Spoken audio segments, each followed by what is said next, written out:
ومن سيئات أعمالنا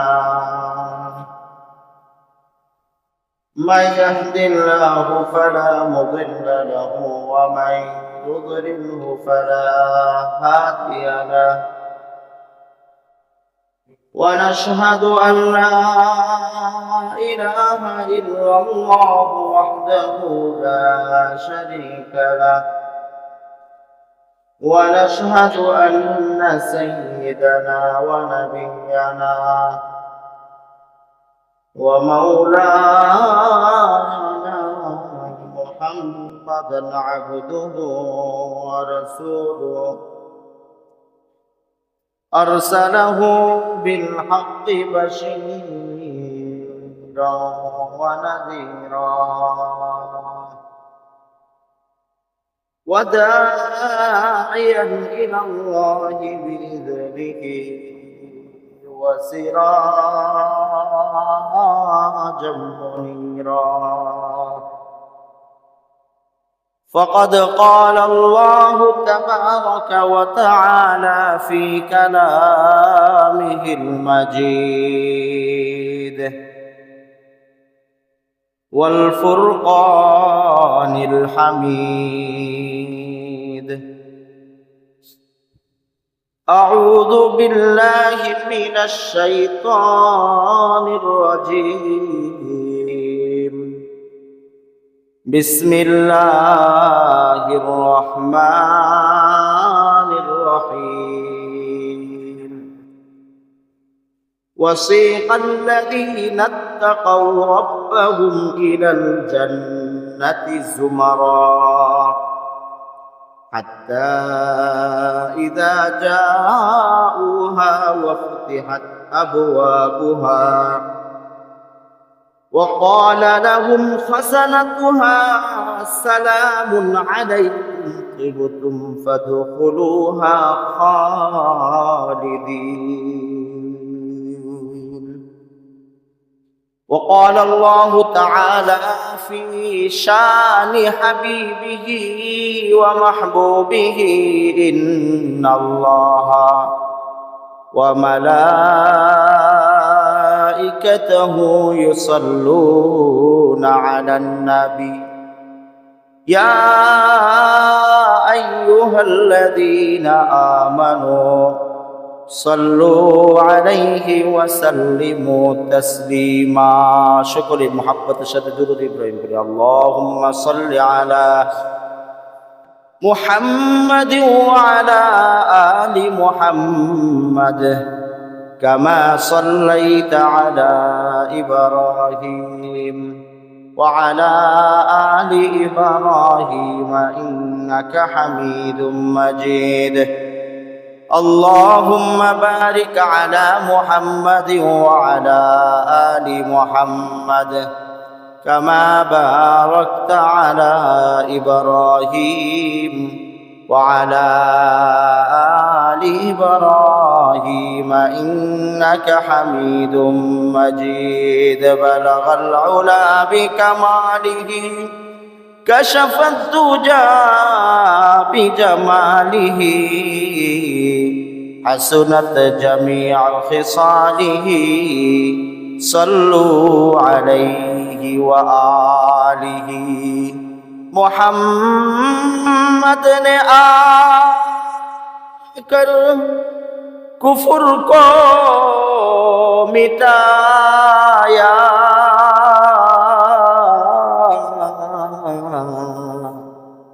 कुफर को मिटा कर सदाकत बताया बलगल उला बिकमालिही कशफत दुजा बिजमालिही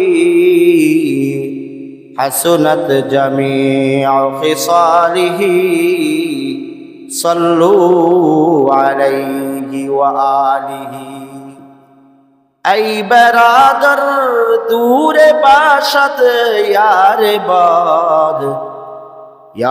बद बद तरबुअद अज मारे बात मारे बतन हातुरा बर जाजनात यार बदबर जाने ईमानुत जनात यार बद आर तुरा सूये जहीम यार ने को गिरता या भी नाइम यार आगर यार नबाशद यार हरगज यार नीस भूले आगर बू नबाशद आबले गुलजार नीस भूले आगर पून बाशाद आबले गुलजार नीस सुब्हानक ला इल्म लना इल्ला मा अल्लमतना इन्नका अंतल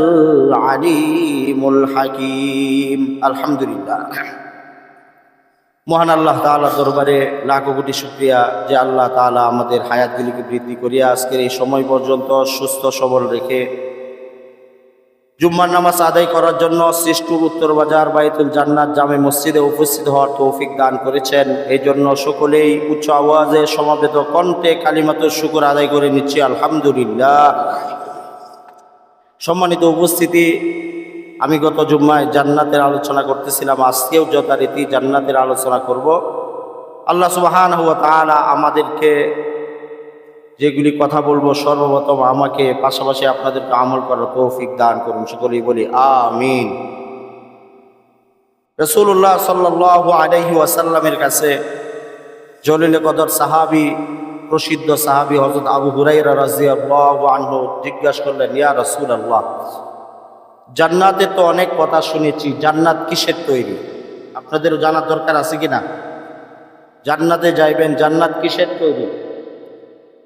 রাসূলুল্লাহ সাল্লাল্লাহু আলাইহি ওয়াসাল্লাম বলেন, আবু হুরায়রা, জান্নাতের আল্লাহ তাআলা যে এই নিয়ামত তৈরি করছেন, এই নিয়ামত তৈরি করছেন রূপা এবং স্বর্ণের দ্বারা। কিসের দ্বারা? রূপা এবং স্বর্ণের দ্বারা। কিরকম? রাসূল বলেন যে জান্নাতের যে বিল্ডিংগুলি হবে, স্বাভাবিকভাবে আমরা যে ইমারতগুলি বানাই, যে বিল্ডিংগুলি বানাই, এইগুলি একটার পরে একটা ইট দিই, কথা বলেন ঠিক কিনা? রাসূল বলেন জান্নাতের একটা ইট হবে স্বর্ণের আর একটা ইট হবে রূপার। স্বর্ণ এবং ইটের মাঝখানে যে মশলাটা দেওয়া হয় সিমেন্টের, রাসূলুল্লাহ সাল্লাল্লাহু আলাইহি ওয়াসাল্লাম বলেন যে ওই যে সিমেন্টের বদলে আল্লাহ তাআলা মেশক আম্বরের সুগন্ধি দেয়া দিবেন। জোরে বলি সুবহানাল্লাহ। জান্নাতের কঙ্করগুলি হবে মণিমুক্তার, মাটি হবে জাফরানের। এইভাবে আল্লাহ তাআলা জান্নাত বানাইছেন। ও মুসলমান ভাইরারে আমার, রাসূলুল্লাহ সাল্লাল্লাহু আলাইহি ওয়াসাল্লাম বলেন জান্নাত এমন ভাবে আল্লাহ তাআলা বানাইছেন দুনিয়ার মানুষ কোনোদিন কল্পনা করে নাই। জান্নাতের যে বিল্ডিংগুলি বানাইছেন দুনিয়ার ইঞ্জিনিয়াররা কখনো সারা জীবন গবেষণা করেও ধরতে পারবে না। জুড়ে বলি সুবহানাল্লাহ। আল্লাহর রাসূল সাল্লাল্লাহু আলাইহি ওয়াসাল্লাম বলেন মা লা আইনুন রাআত ওয়ালা উযুনুন সামিআত ওয়ালা কাতরা আলা কলবি বাশার। জোরে বলি আল্লাহু আকবার। আল্লাহর রাসূল বলেন মা লা আইনুন রাআত, জান্নাত আমি এমন ভাবে বানাইছি কোনো চক্ষু কখনো দেখে নাই। জোরে বলি আল্লাহু আকবার। ওয়ালা উযুনুন সামিআত, কোনো কান কখনো শুনে নাই, জান্নাতের গান শুনে নাই, জান্নাতের শব্দ কখনো কোনো কান শুনে নাই। ওয়ালা কাতারা আলা কলবি বাশার, রাসূল বলেন কোনো অন্তর কখনো অনুভব করে নাই যে জান্নাতের ভিতরে আল্লাহ তাআলা কি রেখেছেন, জান্নাতের ভিতরে কি রেখেছেন, কিভাবে তৈরি করছেন। কোনো অন্তর কখনো অনুভব করে নাই জান্নাতের বিল্ডিংগুলি কেমন হবে। দুনিয়ার সমস্ত ইঞ্জিনিয়াররা, দুনিয়ার যত টেকনোলজি আছে এইগুলি সমস্ত টেকনোলজি যদি একসাথে করা দেওয়া হয়, সবাই মিলে যদি গবেষণা শুরু করে, জান্নাতের একটা বিল্ডিং কখনো বানাইতে পারবে না। জোরে বলি সুবহানাল্লাহ। জান্নাত এটা আল্লাহ তাআলার বিশেষ তৈরি একটা নিয়ামত। এই জন্য দুনিয়ার চক্ষু কখনো কি করে নাই, দেখে নাই, দুনিয়ার কান কখনো শুনে নাই, দুনিয়ার অন্তর কখনো অনুভব করে নাই। জোরে বলি সুবহানাল্লাহ। ওই জান্নাতের ভিতরে আমরা যাইতে চাই কিনা? যাইতে চাই। আল্লাহ তাআলা বলেন ওয়াসিকাল্লাযীনা ইত্তাকাউ রাব্বাহুম ইলাল জান্নাতি যুমারা হাত্তা ইযা জাউহা ওয়া ফুতিহাত আবওয়াবুহা ওয়া ক্বালা লাহুম খাযানাতুহা সালামুন আলাইকুম তিবতুম ফাদখুলুহা খালিদিন। জোরে বলি আল্লাহু আকবার। আল্লাহ তাআলা বলেন হাসরের ময়দানে ফেরেশতারা দলে দলে লোকদেরকে হাঁকায়া নিতে থাকবে কাদেরকে? যারা আল্লাহ তাআলাকে ভয় করেছে। ওয়াসিকাল্লাযীনা ইত্তাকাউ রাব্বাহুম ইলাল জান্নাতি যুমারা। আল্লাহ তাআলা বলেন দলে দলে ফেরেশতারা হাঁকায়া নিতে থাকবে যারা আল্লাহকে কি করেছে, ভয় করেছে, তাদেরকে জান্নাতের দিকে হাঁকায়া নিতে থাকবে। জোরে বলি সুবহানাল্লাহ। কোথায় নিয়ে যাবে? জান্নাতের গেটের ভিতরে নিয়ে যাবে, হাঁকায়া নিতে থাকবে। ইলাল জান্নাতি যুমারা হাত্তা ইযা জাউহা ওয়া ফুতিহাত আবওয়াবুহা ওয়া ক্বালা লাহুম খাযানাতুহা সালাম। জান্নাতের গেটের ভিতরে যখন জান্নাতি ব্যক্তিরা যাবে, জান্নাতের গেটের ভিতরে ফেরেশতারা সালাম দিতে থাকবে। জোরে বলি সুবহানাল্লাহ। জান্নাতীরা সালাম দিতে থাকবে, ফেরেশতারা বলবে আসসালামু আলাইকুম সালামুন কাওলাম মির রাব্বির রহিম। ফেরেশতারা দলে দলে অভ্যর্থনা দিতে থাকবে। জোরে বলি সুবহানাল্লাহ। মুসলমান ভাইরা আমার, জান্নাতীরা যখন জান্নাতের গেটের ভিতরে চলে যাবে, ওই সময় সমস্ত পয়গম্বররাও চলে যাবে জান্নাতে ঢোকার জন্য। জান্নাতের গেটের ভিতরে যা দেখবে, জান্নাতের গেটের ভিতরে তালা লাগাল। জোরে বলি আল্লাহু আকবার। মুসলমান ভাইরা আমার, রাসূলুল্লাহ সাল্লাল্লাহু আলাইহি ওয়াসাল্লাম বলেন জান্নাতের গেটের ভিতরে বান্দারা যা দেখবে, জান্নাতের ভিতরে কি লাগাল? তালা লাগাল, তালা। আদম আলাইহি ওয়াসাল্লামের কাছে যায় বলবে বাবাজান জান্নাতে ঢুকতে চাইলাম, জান্নাতে তো তালা লাগাল, কি করা যায়? আদম আলাইহি ওয়াসাল্লাম বলেন আমার সন্তান ইব্রাহিমের কাছে চলে যাও। সমস্ত লোকগুলি ইব্রাহিম আলাইহি ওয়াসাল্লামের কাছে চলে যাবে। ইব্রাহিম আলাইহি ওয়াসাল্লাম বলবে আজকের দিন কাজ হবে না। মুসা আলাইহি ওয়াসাল্লামের কাছে যাও। মুসা আলাইহি ওয়াসাল্লাম বলবে ঈসা আলাইহি ওয়াসাল্লামের কাছে যাও। এমনি ভাবে সবার ভিতরে চলাফেরা চলতে থাকবে। আমাদের নবী, বিশ্ব নবী মুহাম্মদুর রাসূলুল্লাহ সাল্লাল্লাহু আলাইহি ওয়াসাল্লাম তখন হাসরের ময়দানে থাকবেন। তখনও জান্নাতের গেটের ভিতরে আসবে না। জান্নাতের ভিতর থেকে আওয়াজ আসবে। জান্নাতের ভিতর থেকে আওয়াজ আসবে। কি আওয়াজ? যতক্ষণ পর্যন্ত আখিরে নবী মুহাম্মদুর রাসূলুল্লাহ সাল্লাল্লাহু আলাইহি ওয়াসাল্লাম কেড়ে আইসা না বলবেন, ততক্ষণ পর্যন্ত মালিক, যে মালিকে জান্নাত বানাইছেন, ওই মালিকের পক্ষ থেকে নিষেধ আছে, জান্নাতের গেট খোলা যাবে না। জুড়ে বলে আল্লাহু আকবার। রাসূলুল্লাহ সাল্লাল্লাহু আলাইহি ওয়াসাল্লাম হাসরের ময়দানে ঘুরতে থাকবেন। মাকামে মাহমুদের ভিতরে সিজদায় পড়ে যাইবেন। মাকামে মাহমুদের ভিতরে সিজদায় পড়ে থাকবেন, আল্লাহ তাআলার প্রশংসা করতে থাকবেন। রাসূল নিজে বলেন আমি এমন শব্দ দ্বারা আল্লাহর প্রশংসা করতে থাকব, আল্লাহ তাআলা আমার সাথে কথা বলবেন, হাবিব মাথাটা উপর দিকে বাসান, আজকের দিন আপনার কান্নার দিন না। দুনিয়াতে থাকতে আপনি অনেক কান্না করেছেন, দুনিয়াতে থাকতে আপনি অনেক নির্যাতন ভোগ করেছেন। দুনিয়ার কাফেররা আপনাকে শান্তিতে থাকতে দেয় নাই, দুনিয়াতে অনেক কেঁদেছেন। হাসরের ময়দান আপনার কাদার জিন্না। রাসূল আপনি মাথাটা উপর দিকে উঠান, কি চান আমার কাছে বলেন, আমি আল্লাহ তাআলা আপনাকে সব দিয়া দেওয়ার জন্য প্রস্তুত আছি। জোরে বলি সুবহানাল্লাহ। ও মুসলমান ভাইরা আমার, সেই দিন রাসূল তার সন্তানের কথা বলবে না, তার আত্মীয় স্বজনের কথা বলবে না, শুধুমাত্র একটা কথাই বলবে, আমার উম্মত, আমার উম্মত, ইয়া উম্মতি, ইয়া উম্মতি বলবে। বলতে থাকবে, আল্লাহ আমার উম্মত হাসরের ময়দানে বিচ্ছিন্ন হয়ে ঘুরতেছে, আল্লাহ আপনি আমাকে অনুমতি দেন, আমাকে সুপারিশ করার অনুমতি দেন, আমি সুপারিশ করতে চাই, আমার উম্মতকে নিয়ে আমি জান্নাতে চলে যাইতে চাই। আল্লাহ তাআলা বলবেন, হাবিব যান, আপনাকে অনুমতি দিলাম, যে সমস্ত বান্দাদেরকে ইচ্ছা হয় যাকে নিয়া তাকে নিয়ে আপনি জান্নাতে প্রবেশ করেন। জোরে বলি সুবহানাল্লাহ।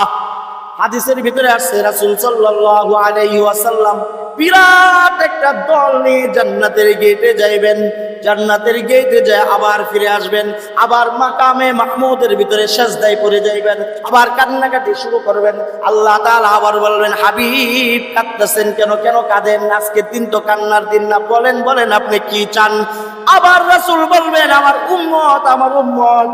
তখন আল্লাহ তাআলা বলবেন, হাবিব আপনি সুপারিশ করেন, যাকে ইচ্ছা তাকে নিয়ে জান্নাতে প্রবেশ করেন। রাসূলুল্লাহ সাল্লাল্লাহু আলাইহি ওয়াসাল্লাম ইমানদার ব্যক্তিদেরকে নিয়ে খুঁজে নিয়ে আবার জান্নাতের গেটের ভিতরে চলে যাইবেন। যাওয়ার পরে আবার মনে হবে উম্মতের কথা, আবার চলে আসবেন। আবার চলে আসার পরে রাসূলুল্লাহ সাল্লাল্লাহু আলাইহি ওয়াসাল্লাম মাকামে মাহমুদে আবার সিজদায় পড়ে যাবেন, আবার কান্নাকাটি শুরু করে দিবেন। আল্লাহ তাআলা আবার ডাক দিবেন, বলবেন আল্লাহ। আল্লাহকে ডাক দেওয়ার পর আল্লাহ বলবেন যে, হাবিব আপনি সুপারিশ করেন, যাকে মন চাই তাকে নিয়ে জান্নাতে প্রবেশ করেন। তৃতীয়বারের মতো আবার রাসূলুল্লাহ সাল্লাল্লাহু আলাইহি ওয়াসাল্লাম অনেক উম্মত নিয়ে জান্নাতের গেটের ভিতরে চলে যাইবেন। জান্নাতের গেটের ভিতরে চলে যাওয়ার পর আবার রাসূল সাল্লাল্লাহু আলাইহি ওয়াসাল্লাম আবার মাকামে মাহমুদের ভিতরে সিজদায় পড়ে যাবেন। চতুর্থবারের মতো আল্লাহ তাআলা ডাক দিয়া বলবেন, হাবিব এখন আবার কি হইল।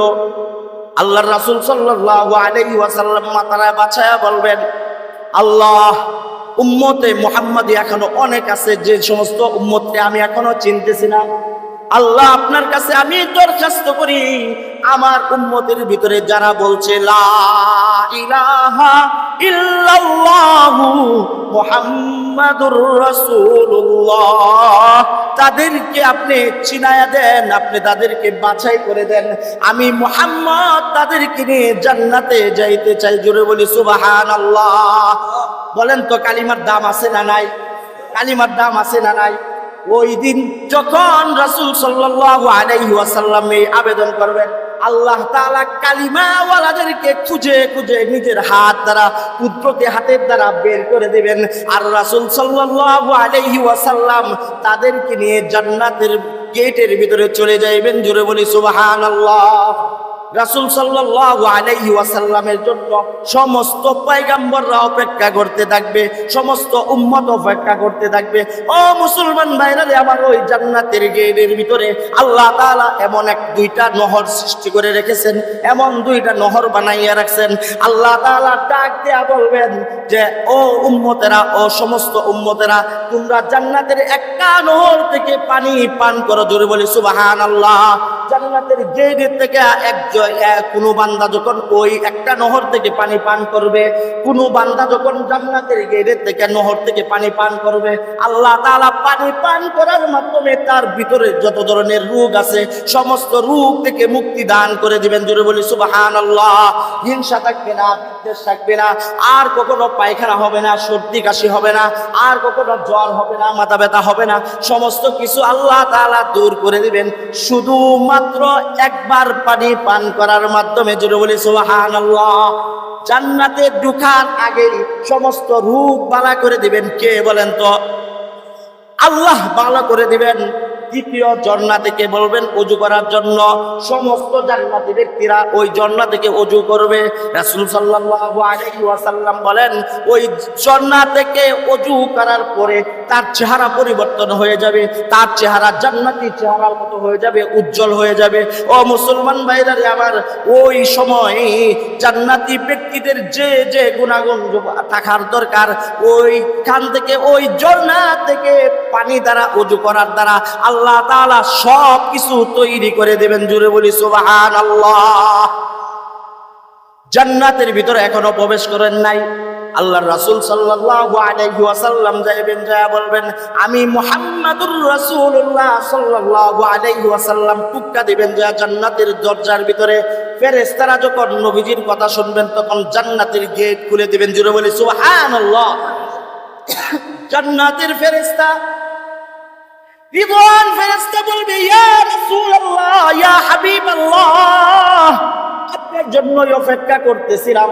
আল্লাহ তাআলা বলে দিয়েছেন যতক্ষণ পর্যন্ত আপনি না আসবেন ততক্ষণ পর্যন্ত জান্নাতের গেট না খোলার জন্য আপনার দ্বারা জান্নাত উদ্বোধন হবে। জোরে বলে সুবহানাল্লাহ। ওই সময় জান্নাতের ভিতরে সকলেই আল্লাহর রাসূল সাল্লাল্লাহু আলাইহি ওয়াসাল্লাম তার গরিব উম্মতদেরকে নিয়ে সর্বপ্রথম প্রবেশ করবেন। আর হযরত বেলাল রাদিয়াল্লাহু আনহু উট দ্বারা রাসূল সাল্লাল্লাহু আলাইহি ওয়াসাল্লামের উটের লাগাম ধরে ধরে জান্নাতের ভিতরে প্রবেশ করবেন। ওই সময় গরিব ফকির মিসকিন ওই সমস্ত সাহাবায়ে কেরাম রাসূল সাল্লাল্লাহু আলাইহি ওয়াসাল্লামের সাথে প্রবেশ করবেন। জোরে বলি সুবহানাল্লাহ। ফেরেশতারা বলতে থাকবে আহলান সাহলান, আসসালামু আলাইকুম, সালামুন কাওলাম মির রাব্বির রহিম, সালামুন কাওলাম মির রাব্বির রহিম। ফেরেশতারা সালামের হিল্লুর পরে যাবে, সালাম, শুধু সালাম সালাম। আর ফেরেশতারা সালামের পর পরে আর ওই সময় জান্নাতীরা কি করবে জানেন?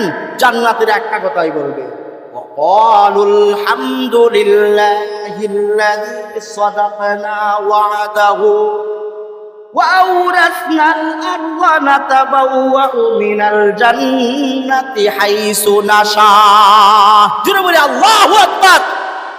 জান্নাতীরা ওই সময় আল্লাহ তাআলার প্রশংসা করবে। ও মুসলমান ভাইরা আমার, প্রশংসা করবে। আর রাসূল তো নিজে বলেন আমি ওই সময় সিজদায় পড়ে যাব। কেমন শব্দ দ্বারা আল্লাহ তাআলার প্রশংসা করব, সিজদায় যায় আল্লাহ তাআলা আমার প্রতি সন্তুষ্ট হয়ে যাইবেন। আল্লাহ তাআলা প্রশংসা করতে থাকবেন আমার। আর সমস্ত জান্নাতীরা বলতে থাকবে ওয়াকালুল হামদুলিল্লাহিল্লাযী সাদাকানা ওয়াদা। আল্লাহ তাআলার প্রশংসা করবে আর বলবে আল্লাহ তুমি যে ওয়াদা করছিলা, যে ওয়াদা করছিলা সেই ওয়াদা সত্য, এটা পূর্ণ করেছো। জোরে বলি সুবহানাল্লাহ। বলেন তো জান্নাতে যাওয়ার পরে জান্নাতীরা যখন জান্নাত দেখবে তখন কেউ কারো কি হুঁশ থাকবে নাকি? আর আল্লাহ তাআলার প্রশংসা করাটাই স্বাভাবিক। আর ওই দিনও বলবে আলহামদুলিল্লাহ, আলহামদুলিল্লাহ, সমস্ত প্রশংসা আল্লাহ তাআলার জন্য। জোরে বলি সুবহানাল্লাহ। আমরা আলহামদুলিল্লাহ কইতে কি বলি নাকি? বলেন তো, খানা খাওয়ার পরে বলি আলহামদুলিল্লাহ, পুরো একটা নিয়ামত পাওয়ার পরে বলি? আসে না, আসে না মেয়ারা, আসে না। বলেন তো যারা দুনিয়াতে আল্লাহর প্রশংসা না করে তারা জান্নাত পাইব কেমনে? দুনিয়াতে আল্লাহর প্রশংসা করতে হবে, খানা খাওয়ার পরে প্রশংসা করতে হবে, অন্য অন্য কাজগুলি করার পরে দেয় আলহামদুলিল্লাহ বলতে হবে যে আল্লাহ তুমি আমাদের, আল্লাহ সমস্ত প্রশংসা তোমার জন্য। কেউ যদি নিজের সন্তান মারা যাওয়ার পরে যদি বলতে পারে আলহামদুলিল্লাহ, আল্লাহ তুমি দিছিলা, তোমার প্রশংসা তুমি দিছো, তোমার সম্পদ তুমি নিয়ে আনিছো। ব্যবসা বাণিজ্য লস হওয়ার পরে তুমি বলতে পারে যে আল্লাহ তুমি তো আমার ব্যবসা করার সুযোগ দিছো, টাকা পয়সা আমার তো কিছুই ছিল না, সব দিছো, দুনিয়াতে পাঠাইছো তুমি, আর এখন তুমি তো আমাকে ব্যবসার মধ্যে লস দিছো, আলহামদুলিল্লাহ তুমি যেভাবে রাখো আমি এইভাবেই খুশি আছি। বলেন তো ওই বান্দার প্রতি আল্লাহ খুশি থাকবে? থাকবে না? ইনশাল্লাহ আল্লাহ অবশ্যই খুশি থাকবে। যদি আল্লাহ নিয়ামত পাওয়ার পরেও সেই শুকরিয়া আদায় করে, নিয়ামত নেওয়ার পরেও শুকরিয়া আদায় করে, তো ওই বান্দার প্রতি আল্লাহ তাআলা খুশি হয়ে যান। জোরে বলি সুবহানাল্লাহ। এই জন্য আল্লাহ তাআলা সর্ব অবস্থায় নিয়ামতের প্রশংসা করা, নিয়ামতের শুকরিয়া আদায় করা, আলহামদুলিল্লাহ বলা। বলবেন তো, পারবেন তো ইনশাআল্লাহ। এই জন্য জান্নাতে ব্যক্তিরা জান্নাতে প্রবেশ করার পরেই তারা বিভিন্ন ধরনের শুকরিয়া আদায় করবে। কি শুকরিয়া আদায় করবে? সর্বপ্রথমে বলবে আলহামদুলিল্লাহ, ওয়াকালুল হামদুলিল্লাহ, ওয়াকালুল হামদুলিল্লাহ। তারা প্রশংসা করতে থাকবে, আল্লাহ তাআলার প্রশংসা। জান্নাতের গেটটা কত বড়! রাসূলুল্লাহ সাল্লাল্লাহু আলাইহি ওয়াসাল্লাম বলেন জান্নাতের গেটটা হলো আপনার এত বড় যে মক্কা থেকে হিজরা একটা জায়গা আছে, যে জায়গাটা অনেক বড় একটা শহর, ওই শহরটা যতখানি বড় অতটুকু বড় লম্বা হবে জান্নাতের গেট। কোটি কোটি মানুষ একসাথে প্রবেশ করতে পারবে, জোরে বলি সুবহানাল্লাহ। তো এই জন্য জান্নাতে একসাথে কোটি কোটি মানুষ একসাথে প্রবেশ করবে। এরকম 8টা দরজা আছে। কয়টা দরজা? 8টা দরজা আছে। এরকম 8টা দরজা আছে। আল্লাহর রাসূল সাল্লাল্লাহু আলাইহি ওয়াসাল্লাম ওই 8টা দরজার কথা বলেন যে আমার এরকম সাহাবী আছে, আমার এরকম সাহাবী আছে যে সাহাবী তার 8টা দরজা থেকে আহ্বান আসবে যে আমার দরজা দিয়ে প্রবেশ করেন, আমার দরজা দিয়ে প্রবেশ করেন। সমস্ত দরজা তার জন্য অপেক্ষা করতে থাকবে, অপেক্ষমান থাকবে আর বলতে থাকবে যে আমার দরজা দিয়ে প্রবেশ করেন। তার নাম রাসূল বলেন যে তার নাম হলো আবু বকর সিদ্দিক রাদিয়াল্লাহু আনহু। জোরে বলি সুবহানাল্লাহ। আমরা তো একটা দরজা পাইলেই যথেষ্ট, কথা বলেন কিনা? আমরা তো একটা দরজা পাইলেই যথেষ্ট। এই জন্য নেক আমল করা লাগবে না? জান্নাতে যাওয়ার জন্য নেক আমল করতে হবে। কি করতে হবে? নেক আমল করতে হবে। যদি নেক আমল করি তাহলে জান্নাতে প্রবেশ করতে পারবো, আর যদি নেক আমল না করি তাহলে জান্নাতে প্রবেশ করতে পারবো না। এই জন্য নেক আমল করতে হবে, বেশি বেশি করে নেক আমল করতে হবে। তাহলে জান্নাতে যাওয়ার জন্য প্রস্তুতি আমাদের হবে, জান্নাতে যাওয়ার সুযোগ হবে। তাহলে আল্লাহর জান্নাতে আমরা প্রবেশ করতে পারবো না। জান্নাত আল্লাহ তাআলা শুধুমাত্র মুত্তাকিদের জন্য বানাইছেন, শুধুমাত্র নেক আমল যারা করে তাদের জন্য বানাইছেন, অন্য কারোর জন্য না, অন্য কারোর জন্য না। আল্লাহ তাআলা বলেন আম হাসিবতুম আন তুদখুলুল জান্নাতা ওয়ালাম্মা ইয়াতিকুম মাসালুল লাযিনা খালাউ মিন ক্বাবলিকুম মাসাতহুমুল বাসা ওয়াদ-দাররাউ ওয়া যুলজিলু হাত্তা ইয়াকুলার রাসূল ওয়াল্লাযিনা আমানু মা'হু মাতা নাসরুল্লাহ। আল্লাহ তাআলা কত সত্য কথা বলছেন। আম হাসিবতুম আন তাদখুলুল জান্নাতা ওয়ালাম্মা ইয়াতিকুম মাসালুল লাযিনা খালাউ মিন ক্বাবলিকুম, তোমরা কি মনে করছো এমনি এমনি তোমার জান্নাত আমি দেয়া দিলাম? এরা কি মনে করছো? কে কইয়ে এই কথাটা বলে? কে? আল্লাহ বলতেছে আম হাসিবতুম আন তাদখুলুল জান্নাতা ওয়ালাম্মা ইয়াতিকুম মাসালুল লাযিনা খালাউ মিন ক্বাবলিকুম মাসাতহুমুল বাসা ওয়াদ-দাররাউ ওয়া যুলজিলু হাত্তা ইয়াকুলার রাসূল ওয়াল্লাযীনা আমানু মা'হু মাতা নাসরুল্লাহ। আল্লাহ তাআলা বলেন যে আমি কি মনে করছি, তোমরা কি মনে করেছো যে তোমাদেরকে আমি এমনি এমনি জান্নাত দেয়া দাম এরা মনে করছো? পূর্ববর্তীদের দিকে লক্ষ্য করো, তারা কেমনি ভাবে জান্নাত পাইছে, তাদের অবস্থা কি ছিল, তাদের অবস্থা কি ছিল। তারা এমন কষ্ট করেছে, এমন কষ্ট করেছে, তাদের কিছু কষ্ট তোমাদের হলেও করতে হবে, না হলে তোমরা জান্নাত পাইবা না। তারা এমন কষ্ট করেছে, তারা কষ্টের সুরে বলছে কখন আসবে আল্লাহ তাআলার নিয়ামত, আল্লাহ তাআলার নসরত। তাদের ভিতরে সাহাবায়ে কেরাম ছিল, রাসূল সাল্লাল্লাহু আলাইহি ওয়াসাল্লাম ছিল। বাসা ওয়া দাররা ওয়া সুলজিলু হাত্তা ইয়াকুলার রাসূল, তাদের মধ্যে রাসূলও ছিল, বলতেছিল যে হাত্তা ইয়াকুলার রাসূল ওয়াল্লাযীনা আমানু মা'হু মাতা নাসরুল্লাহ, কখন আসবে আল্লাহ তাআলার নসরত, কখন আসবে আল্লাহ তাআলার নসরত, কখন আসবে। কষ্টের সুরে তারা বলতো কখন আসবে আল্লাহ তাআলার নসরত।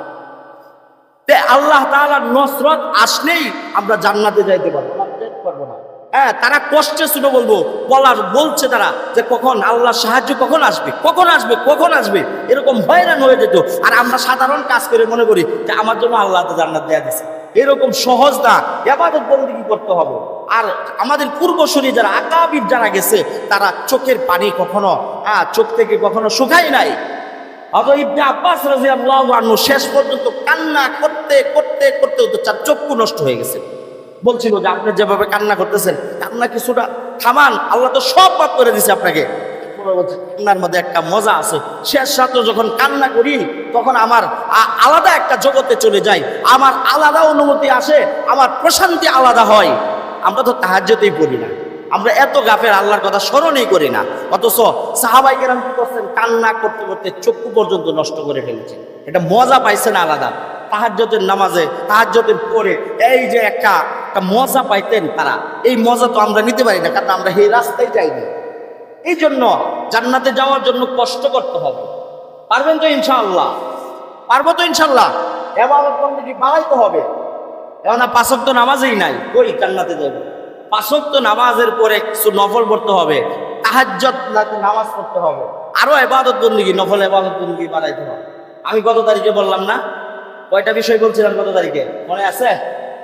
কয়টা বিষয়? 5টা বিষয়। কি কিনা বলছিলাম?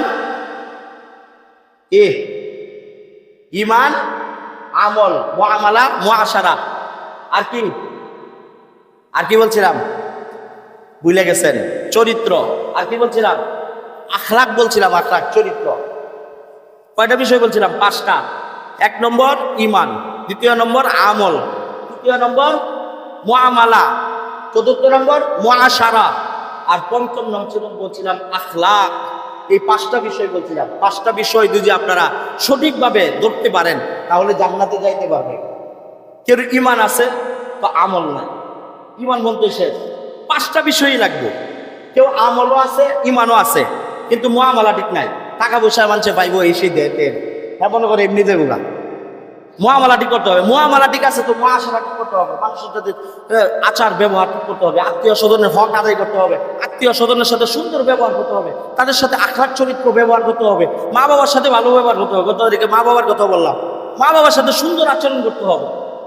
মুআশারা ঠিক করতে হবে। মুআশারা ঠিক করার পর 5 নম্বর হলো আখলাক ঠিক করতে হবে। চরিত্রহীন হলে তো চলবে না। আল্লাহ তাআলা চরিত্রহীনদের জন্য জান্নাত বানান নাই, এরা চরিত্রবান, তাদের জন্য আল্লাহ জান্নাত বানাইছেন। এই জন্য 5টা বিষয় ঠিক করেন, আল্লাহ তাআলা জান্নাত দেয়া দিবেন। এই 5টা বিষয় ঠিক করেন, ইনশাআল্লাহ জান্নাত। সব কিছু আছে এটার ভিতরে, সব আছে এটার ভিতরে। এই 5টা বিষয়ের ভিতরে সব আছে। এই 5টা বিষয় ঠিক করেন, তাহলে জান্নাতে যাইতে পারবেন। যে জান্নাত আল্লাহ তাআলা বানাইছেন, একটা ইট দিয়েছেন স্বর্ণের, আর একটা ইট দিয়েছেন রূপা।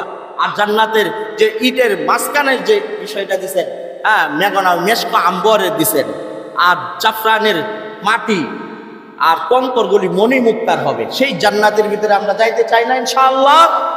জি, আল্লাহ তাআলা সকলকে যাওয়ার তৌফিক দান করুন। আল্লাহ তাআলা আমরা যেন সকলেই মিলে আল্লাহর ইবাদত বন্দেগী করে সমস্ত হক আদায় করে যেন জান্নাতে যাইতে পারি, সেই তৌফিক যেন আল্লাহ সকলকে দান করেন। ওয়া আখিরু দাওয়ানা আনিল হামদুলিল্লাহি রাব্বিল আলামিন।